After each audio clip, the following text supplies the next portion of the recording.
The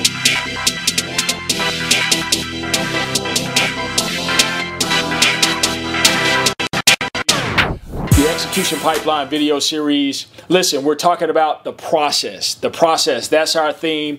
And during the last segment, I talked to you about why people fail to actually start, actually move forward on their ambitions and their ideas. Well, this time, so in the last segment, let me back up and say, in the last segment, I gave you reasons as to why people don't start. But this segment, I actually want to give you some practical ways that you can actually move forward with pursuing the very thing that you want to live out and have fulfillment in your life. So check this out. There are a few things that I want to share with you. First of all, I have this concept that I work with people called Plan 168. What is that exactly? There are 168 hours in any given week, 168 hours. And while it may not pretty much flow perfectly for you, what I want to challenge you to do is actually sit down and take the time to actually script out how you spend your 168 hours on an average weekly basis. So during the week, on average, how do you spend your 168 hours? So for you, for example, for most people at least, work and sleep actually dominate the vast majority of your time. So sit down and calculate how much time do you actually sleep, how much time do you actually work, and then behind that, what are the next 2 or 3 things that dominate the vast majority of your time? For me, behind work and sleep is family and a few extracurricular activities. But for the most part, for me, it's work, then sleep, then family, then some of my personal extracurricular activities. And so I can actually map that out and give some perspective and insight on how I actually spend the majority of my time. So that's important for you because as you move your agenda forward, as you aim to actually accomplish what it is you want to accomplish, you're going to have to reconfigure life. You're going to have to reconstruct and reconfigure some things. You may have a second job. You actually may have a new child at home, meaning an infant at home. You may have a teenager, as my wife and I do, and they have activities happening all the time. And so in order for you to actually pursue your dreams or your ambitions, you're going to have to sit down and reconfigure and recalculate how you're actually spending your time. So that's the first thing I want you to do. Now, after you actually map out how you're spending 168 hours in a week, very practically, by the way, I need you to calculate it down to the hour. Down to the hour. It can't be 167. It can't be 155. I need you to actually calculate 168 hours in any given week. The next step is for you to then think about how you want to spend your 168 hours. So the first step, how have you been spending that time? Next step, how do you want to actually spend that time?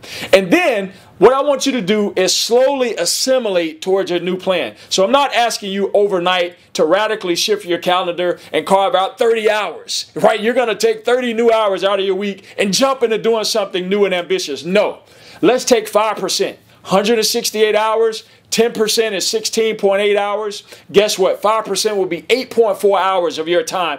I want you to carve out approximately 8.4. So let's just round it off and say 8 hours in any given week moving forward. Let's try this for the next 6 months. Try 8 hours or so on a weekly basis where you figure out how to reconfigure your schedule and look for a new 8 hours where you can actually spend quality time away from family, away from friends, away from everything that's currently surrounding your life. Take some quality time and start spending it on living out the next phase of your life that ties in your goals, your ambitions, your ideas. Now, here's the other 3 points that I want to give you quickly before I wrap this thing up.